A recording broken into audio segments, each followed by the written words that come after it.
Transferring money from Capital One to the Cash App is very easy. Today I'm going to show you how to do it. First, you need to open the Cash App on your mobile device. Here, tap on the Banking tab. Select Add Bank option.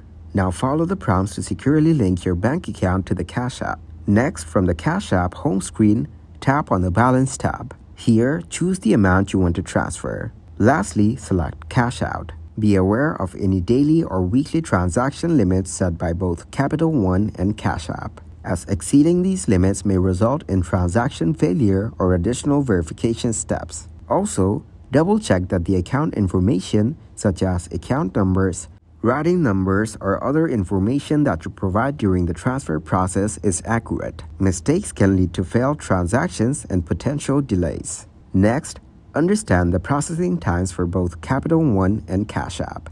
While some transactions may be instant, others might take a few business days to reflect in your Cash App balance. Be aware of any fees associated with transferring money from Capital One to Cash App. Capital One or Cash App may impose fees for certain transactions.